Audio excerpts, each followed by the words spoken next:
I still remember the cheap plywood of the hostel door, warped at the edges like a tongue that didn't quite fit the mouth. Room 307 was the last one left on the 3rd floor, and the warden handed me the key with a smile that knew too much. "Boys make up stories," he said. "Don't write on the walls." But the rules were already written, etched into the wood with what looked like a burnt matchstick, right next to the light switch. 4 of them. Lights out by 11.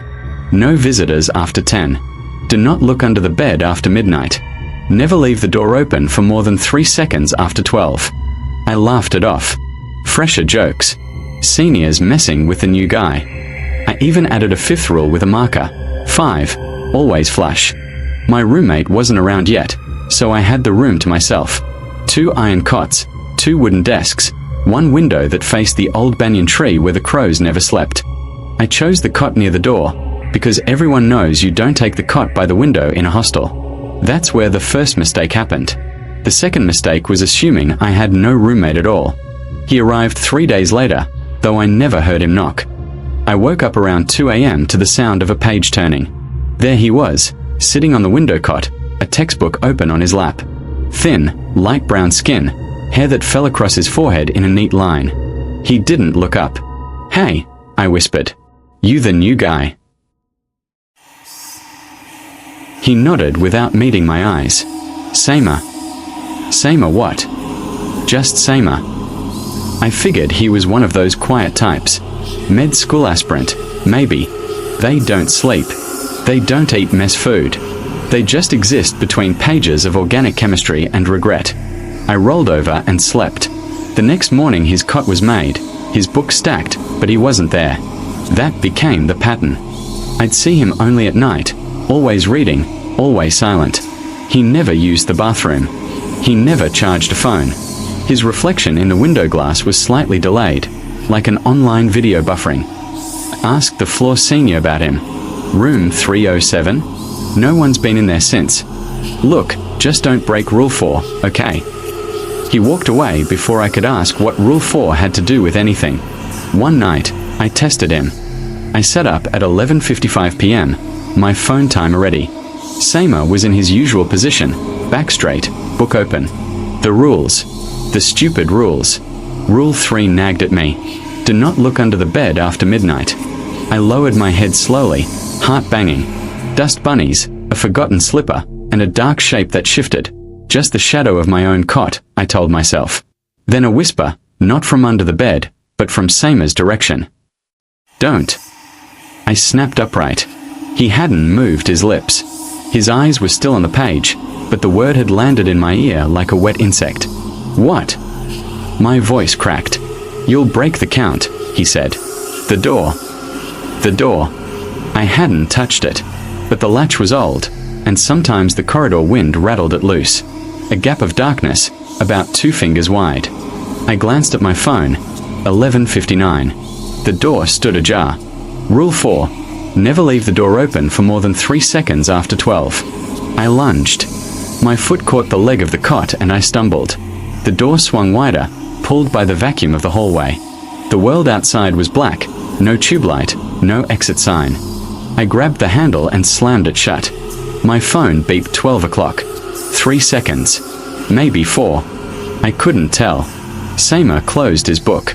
"You let something in." I didn't sleep. I sat with my back to the wall, watching him. At some point I must have drifted off because I woke to the sound of my mother's voice. "Beta, open the door, it's cold out here." My mother, who lived 1,400 kilometers away. Her voice was coming from the corridor. Then my ex-girlfriend's laugh. Then my childhood best friend, Karen, who died in a swimming accident when we were 12. "Ajahn, let me in, I can't breathe." Samer stared at me from his cot. His eyes were wet and wide, and for the first time they weren't reading anything. They were just hungry. "Don't listen," he said. "It learns your memories, your loves, everything you miss. That's why it wants me." "What are you?" I whispered. "I'm the 4th rule," he said. "The door remembers every boy who broke it. I was the first. Now I keep the others from getting out. Or in. But tonight you broke the count, so I am thinning." I didn't understand. I was too scared to understand. The voices outside multiplied.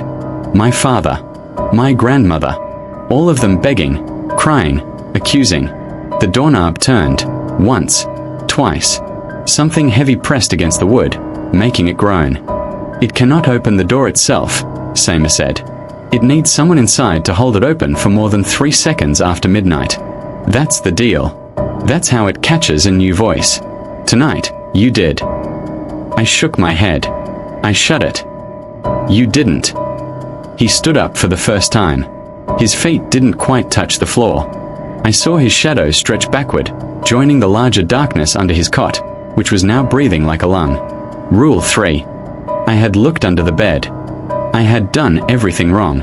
The hostel doesn't want you dead, Seima said, his voice softening into something almost kind. It wants you lonely. Loneliness tastes better than fear. It will wear your memories like a second skin and call itself your friend. Tomorrow, there will be a new boy in this room. And you will be the one reading on the cot, warning him about the door. Because that's what I did for you. And you will do it forever.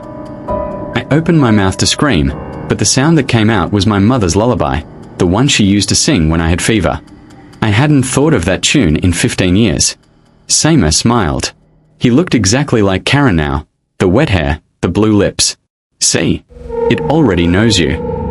The door rattled once more, 3 gentle knocks. My own voice, muffled, pleading from the other side. Please, I'm scared. Let me in. I promise I'll follow the rules this time. I sat on the cot by the window. A textbook lay open on my lap. The page was blank, but I knew if I stared long enough, words would start to appear. They always did. Rules, scribbled in charcoal, waiting to be taught to the next boy who laughed too loud at a scribble on the wall. My name was Arjun, once. Now I'm just Seima. If you come to room 307, you'll see me there, reading. Don't talk to me. Don't look under the bed. And for God's sake, count the seconds after midnight. Because the hostel is hungry, and it already knows your mother's voice. It learned it from me.